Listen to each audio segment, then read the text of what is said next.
Iowa Athletic Director Gary Barta, well, he's losing money once again. Here's a problem.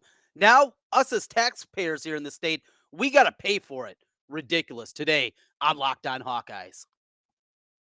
Are Locked On Hawkeyes, your daily podcast on the Iowa Hawkeyes. Part of the Locked On Podcast Network, your team every day.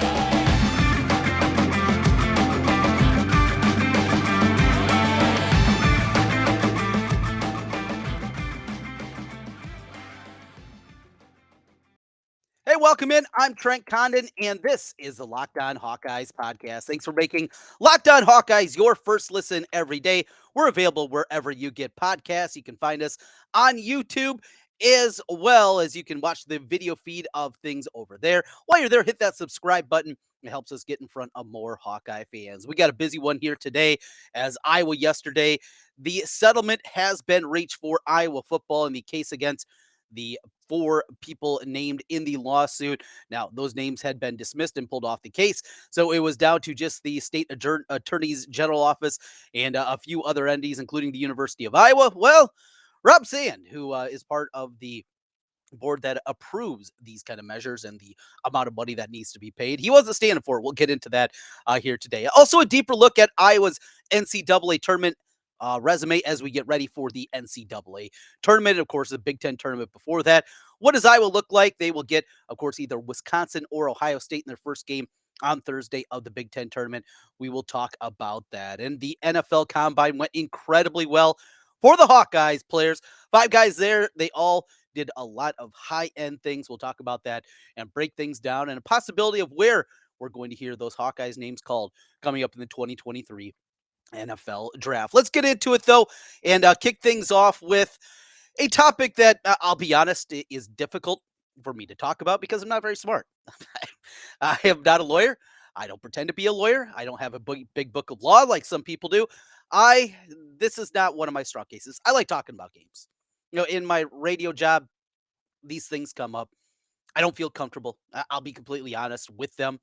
The legalese, the terminology, it confuses me at times. I don't know exactly what's going on. And luckily, I haven't been in a courtroom in a long time. So that's a good thing, too, since back in college. But, with all this going on and just trying to read through and understand exactly what it is, well, we lean on certain people. Biz, who stops on by the show from time to time, he's a lawyer. Another one of my good friends, another lawyer. So they can help out a little bit and trying to understand it as I and just try to wrap my mind around it because it's just not the way that my mind works. And that's it. I just want to put that caveat out there. So with that, the settlement comes down today, and $4.175 million settlement is the number. So, okay, it's money. It's funny money. It really is. You hear these numbers, okay, fine. And you just kind of move on about your day until we found out not too long afterwards that money is not going to be paid from the athletic department or the University of Iowa. A portion of it, about half of it, is going to be paid by taxpayers. Now, I've been doing this, been in the radio business for 20 years. I've been talking about the Hawkeyes on air for a long time now. And for so many of those years, when Kirk Ferentz was the highest paid state employee, and you get people coming in and they'd be all fired up about that and all the money that he makes, and my tax money pays this. No, it doesn't. The University of Iowa Athletic Department has been self-sustaining for a number of years, for a very long time now. And no, your tax money does not go to Kirk Ferentz or Fran McCaffrey or even the soccer coach or the swimming coach. Or the athletic department is a separate entity, and they have got to a level now where they're self-sustaining. They don't take state money anymore. Yeah, 2020 they had to. Going through the pandemic, get that. That's being paid back. But when it gets to this level, it becomes frustrating. And Gary Barta, I'm sure if you've been listening for a while, you know my piece on him. He can't get out of his own way. I'm sure he's a great person as it pertains to shaking the hands of the big donors and making them feel special and getting those guys out there and getting the checks keep coming in. Because as a fundraiser, we have heard Gary Barta, he is excellent as a fundraiser. But as an athletic director, some of the other pieces, not very good. So now we have 4 cases that have gone against the University of Iowa Athletic Department. 4 different cases that now have cost upwards of $11.5 million under the watch of Gary Barta. So Rob Sand asked the question pretty succinctly, right? How's this guy still working? How is this guy still working? He said this to ESPN's Adam Rittenberg. Enough is enough. Check that. That was the wrong quote there. He said, it reminds me of the scene in Zoolander where Will Ferrell says, feels like I'm taking crazy pills here. It does. I saw another quote from Rob Sand, and he was one of the three people that officially had to make this decision. And that the money was going to go, and he asked for Gary Barta's head because anybody that has this job has now 4 separate times cost the athletic department this kind of money. Will they stick around? And he said, if there was a doctor that was on his 4th malpractice case, yeah, I'd be asking the same questions here. Absolutely. Absolutely, he should. And it's just a baffling piece about this. Now, it didn't happen. He didn't get the extra vote that needed. That gets into politics. Rob Sand is a Democrat. Are unfortunately the divide between Democrats and Republicans here, not just in our state, but across the country, continues to grow wider and wider. This one, at minimum, seems like something that maybe should have been thought about, talked about a little bit more. And the other two voting parties, they didn't want to get into it. Now, one of the two did say that, yes, there needs to be a deeper look at how Gary Barta is still employed and how Brian Ferentz is still employed. And bravo for that, because we've been yelled about that for a very long time. But that's where we are. A disappointing end. Now, Kirk Ferentz comes out firing. He was very quickly afterwards, he came out with a release. And part of that, he said this: I'm greatly disappointed how the legal matter was resolved. However, I am grateful to the players, parents, donors, fans, and others who remained supportive of our coaches and program during this time. The settlement negotiations took place between the plaintiffs' counsel and the Iowa Attorney General's office, which represents the University of Iowa and the Board of Regents. These discussions took place entirely without knowledge or consent of the coaches who were named in the lawsuit. In fact, the parties originally named disagreed with the decision to settle and fully believe that the case would have been dismissed with prejudice before trial. This is Kirk Ferentz, for all intents and purposes, saying, we think that we would have won in court. We wanted to go to court. We wanted our day to clear our name. And you understand that from his perspective. You absolutely get that is what he wanted to have happen. Now, there's a little bit more here, a little bit deeper. For more than 2 years, our program has been unfairly and negatively impacted by these allegations. Unfairly? Can't go there. Negatively impacted? Absolutely. There's not a doubt in my mind. This has made it more difficult on the program, but it needed to be. Kirk Ferentz has admitted that it needed to be. So that's the part that didn't exactly catch my ear in the right way. To see that in writing, I can't go there. I can't, Kirk. I can't go there. That you were negatively impacted by this and unfairly. Not so much. This is fair.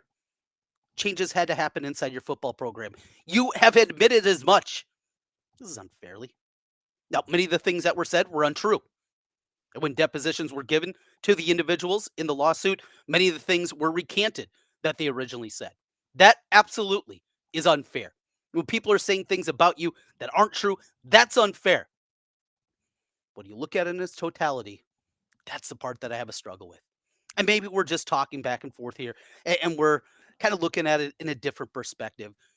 Changes needed to happen inside the program. There's no doubt about it. Kirk's admitted as much. Can you let a sleeping dog lie here? Did you have to go this route? I don't know if it's a good look. Plenty of parts I liked about it. That last part rang a little hollow with me. Well, we do know $4.175 million. About half of that will go, of course, to the lawyers, and then the other half will go to the players.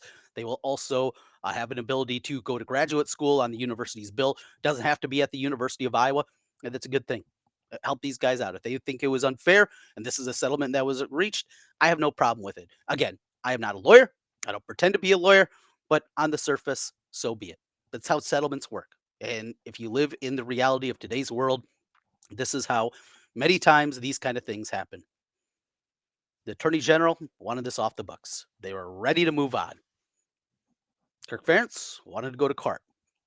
I will remind you, last time we saw Kirk Ferentz up in court during the Meyer Griesbaum case that was happening, it did not go very well for Kirk. Kirk did not look good up there on the stand. Do you want your football program up there again? Do you want Kirk Ferentz up there again? He was not at his best that day when he stood on the stand. I don't think so. But the hope is that you're able to move on. Your hope is that this is going to turn into something that is not impactful. Is it going to hurt recruiting? Negative recruiting is going to be out there. It's going to be a piece that's going to be used by universities in the Big Ten, conference brethrens, people around you. This is going to be something that is out there. Now, Iowa needs to continue not only improving everything, all those aspects of the football program, not just for black athletes, but just the athletes in general. But secondly, they also have to now figure out how are we going to work against this recruiting negativity. It's been out there for 2 years. I guess that's the good news behind it. But how did it end for Dr. Tom? Dr. Tom. How did it end for Hayden? Well, it ended by recruiting. Recruiting went in the tank the last couple of years. Obviously, he's a Hawkeye football fan. We hope that's not going to be the case for this team. As we continue here on Locked On Hawkeyes, we'll pep it up a little bit. That's right. We're going to talk a little more football, NFL Combine, and a great showing by all 5 Hawkeyes, what they did in Indianapolis, and certainly setting the stage for those guys hearing their names called even higher than anticipated. Just crazy, some of the superlatives that are coming out with Iowa football. We'll talk about that. And the Iowa basketball resume after the loss to Nebraska. How damaging was the loss to the Huskers? We'll do that as we roll through here on the Tuesday edition of the Locked On Hawkeyes podcast. Today's episode of Locked On Hawkeyes is brought to you by our friends at Built Bar. Well, as we make our way through 2023, spring break's right around the corner. Maybe you try to eat a little healthier, getting that body in shape for summer. Yeah, it's coming. We're going to get there soon enough. Well, here's something for you. It's Built. With Built, healthy is actually tasty. They're so delicious, you won't even think they're good for you. What makes them so good? Well, start right here. 100% real chocolate and great flavors like churro, peanut butter brownie, and coconut almond. I'm not sure how Built does it, but these bars taste like a candy bar while maintaining amazing macros. And that's even better. Know why? Because they're healthy. 130 calories, 4 grams of sugar, and 17 grams of protein. Now, you don't have to wait around to get a box. For years, we've been telling you go to built.com to get your Built bar, and you can still do that. BUILT.com. But you can now go to your local Walmart or Sam's Club. Go to Walmart today, head to the pharmacy section, grab yourself a Built bars. They got a box of them there for you, the 4-bar box with cookies and cream, double chocolate, or coconut puffs. And if you're close to a Sam's Club, head there for the big 13-bar box with hip flavors, brownie batter, and churro. You can thank me later. Get yourself a box of Built bars. Trent Condon back with you again here on Locked On Hawkeyes. As always, thanks for making Locked On Hawkeyes your first listen every single day. Let's get into a little Iowa basketball.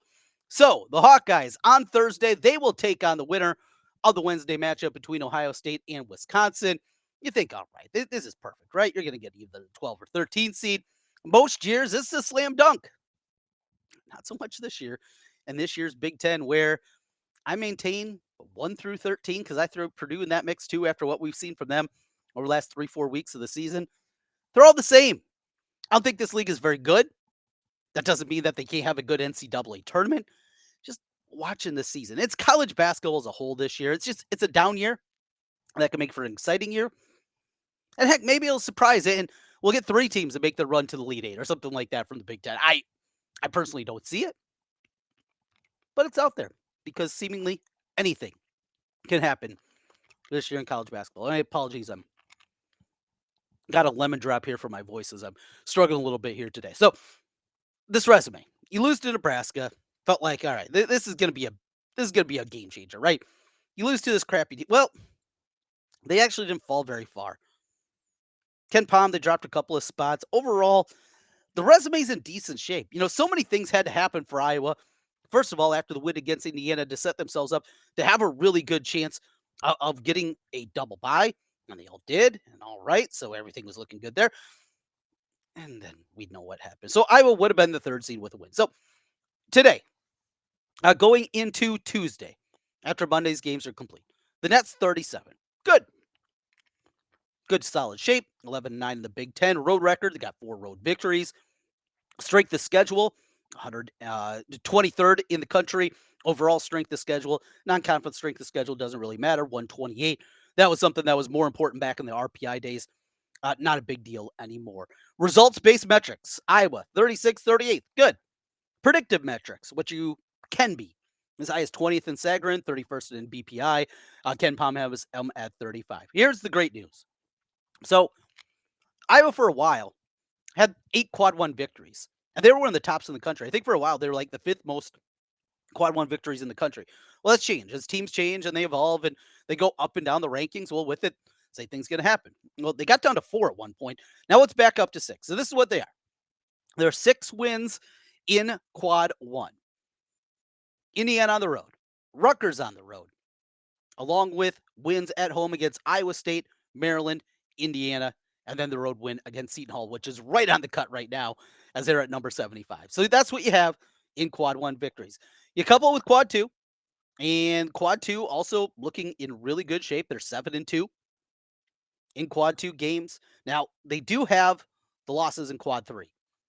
2 losses in quad 3 now. The losses to both Wisconsin and Nebraska at home. Those are stingers. And if you just flip those 2 results, and I know you can't play this game, right? I mean, they're the number 2 seed. We're talking about a team in contention for probably at this point, a 6 seed, maybe even a 5, make a run of the Big Ten tournament, maybe all the way to a 4. I mean, we can play this game. The Eastern Illinois game, you throw that in the mix too, just on and on and on. The good news is, I know that loss stung. And the way it played out, and watching those dopes from Nebraska hit shots against us, and we can't rotate. You see the way that Nebraska rotates defensively and the way that they double, and then everybody's a step in front, and everybody knows what they're supposed to do defensively. And here's Iowa looking like a bunch of chickens with their heads cut off and no idea what they're doing. And then a wide open 3. And it gets incredibly frustrating, as I've said many times before. That's what they are. And that's what this team's going to be. You know what? Go out there. I want Wisconsin. I want our third shot. I don't think they're good. I don't think the Badgers, probably even an NCAA tournament team, if I was making my bracket right now, and I've gone through the process a little bit, they're on the outside looking in for me. Bracketologists disagree, at least some of them that are out there. I was still fine, even if they lose to Ohio State or Wisconsin. Not going to be great. I think they're probably in that 8 seed range right now. Maybe it drops into a 9 or even a 10. But again, not in danger of missing the NCAA tournament. So let's not freak out. Let's not lose our minds. Go out there, play well, get another shot against Michigan State, and see where the chips fall. Is it a sure thing that in the semifinals, if Iowa can get there and win 2 games, that Purdue's going to be waiting there? I'm not so sure. Rutgers is a desperate team not playing well. Michigan's in the same boat. Michigan probably needs 2 victories at minimum to become an NCAA tournament team. You know how motivated they're going to be. And Dickinson is one of the few players in the Big Ten that can actually guard Edey straight up. No, he's not great at it, as we've seen this year, but he can do it in comparison. And you would hope Juwan Howard would come up with the game plan. Well, they got to get there first, and they got to get past Rutgers. But look, we saw the Magic a year ago, and they came from this exact same spot. They're number 5 seed in the Big Ten tournament. They ripped things off. The opponents that they played were a little bit different. They got Northwestern in the first round, then they played Rutgers. Really good matchup for them, as we've seen the last couple of years against the Scarlet Knights. And then, of course, the win against Indiana in the semifinals before getting the championship game against Purdue. The team played well. It all clicked. And we know this team can play well. We know it can click for them. So enough with the sad sack that it's all over and this team is screwed. They might be. But you know what? They might win. And they might make a run again. And let's have fun, because before we know it, this basketball season is going to be over. And boy, we're going to be hoping that we had some Hawkeye hoops to talk about. Wrapping things up on the other side, we talk NFL draft as we continue on the Locked On Hawkeyes podcast. Great weekend for Lucas Van Ness, Jack Campbell, Absolutely incredible. We will get into all of that here today as we continue with the conversation on a Tuesday. It's the Locked On Hawkeyes podcast. Today's episode of Locked On Hawkeyes is brought to you by FanDuel. FanDuel Sportsbook. Well, right around the corner as we have flipped the calendar to March, you know what that means. The big college basketball tournament right around the corner. Of course, we got the Big Ten tournament going on right now. Well, our friends over at FanDuel, they got odds up already to see who is going to be the betting favorite for the Big Ten. In fact, let's take a look at those numbers right now over at FanDuel. To win the Big Ten tournament in Chicago, updated numbers right now, Purdue is your betting favorite. No surprise there, plus 185. Indiana, the second choice, at plus 440. Michigan State, plus 650. Maryland at 9-1. Illinois and Northwestern. They're both 10-1. There's the Iowa Hawkeyes. They are the seventh betting choice at 12-1 to cut down the nets for the second straight year. You want to take a flyer? I don't mind Penn State. Yeah, Penn State can get to the Saturday at 25-1. You got a chance to hedge out of things a little bit, put yourself in the conversation. Well, here's what else FanDuel can do for you. How about this? New customers, you can get a no sweat first bet up to $1,000. That's bonus bets back if your first bet doesn't win. Just download the FanDuel Sportsbook app. It's safe, secure, and super easy to do. Then you can bet on everything from the money line, point scores, three-pointers drained in a game. They have it all at FanDuel. Plus, FanDuel even lets you combine your bets for a chance at a bigger payout with same-game parlays. So don't miss your chance to get your no-sweat first bet up to $1,000 in bonus bets when you go to FanDuel.com/LockedOn. Again, it's FanDuel.com/LockedOn to learn more. Make every moment more with FanDuel, official sports betting partner of the NBA. Wrapping things up here on Locked On Hawkeyes, I'm Trent Condon. As always, thanks for hanging out with me here on Locked On Hawkeyes. Glad to have you aboard with us as we wrap up with a little NFL talk and a little football talk here with this Hawkeye team. Jack Campbell, if you had a tiered system of leaders in the Kirk Ferentz era, now Kirk loves talking about that, right? Loves talking about leadership, the senior leaders. That's always so important to him and what Kirk talks about seemingly on a yearly basis. Well, Jack Campbell, if he's not at the top of the list, he's right up there. I mean, that dude just exudes confidence and what you're putting together a football player. Jack Campbell is it. And it was so funny to see after the interviews, people, oh boy, I can see why all this talk is coming from. And then he goes out there. And for a middle linebacker, he puts together a performance when he combined all the drills together. One of the most incredible performances physically of a linebacker that we've seen in a long time. That's a middle linebacker. And we're talking Fred Warner territory. We're talking Brian Urlacher territory. That's the kind of territory we're talking about. The combination of size, speed, athleticism that Jack Campbell displayed. Now, Lucas Van Ness, we knew that was going to happen. I mean, that was not a surprise at all. Well, Riley Moss maybe didn't run the 40 quite what he wanted to. And yet even that, he was opening eyes all over the place. And it was, the lazy narrative. Well, he's white. He's going to be a cornerback. No, this guy was an elite track kid in high school.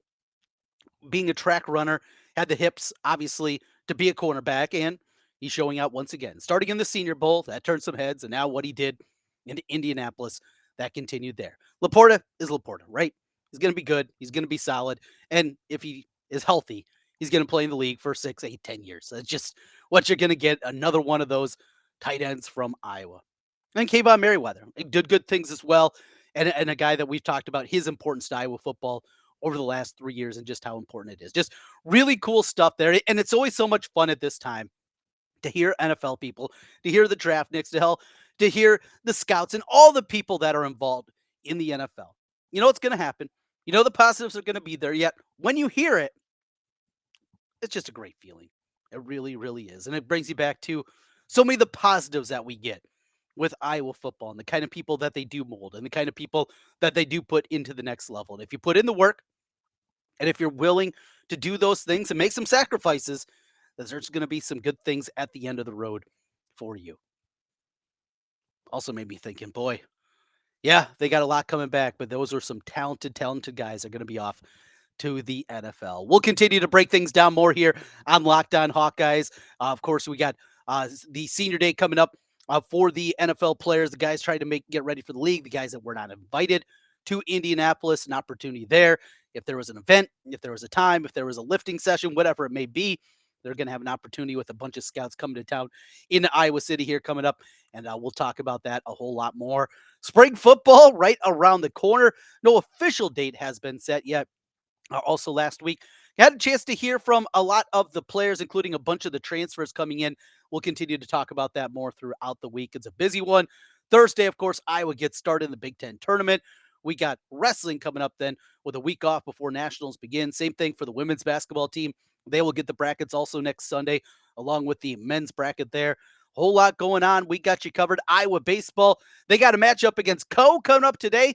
Game number 2 at home this year at Dwayne Banks Field as they'll take on Co before a big road trip for them down to Texas Tech. We got you covered each and every day here. Your team every day with the Locked On Hawkeyes podcast. Thanks for hanging out with me today. We'll talk to you again tomorrow. Go Hawks.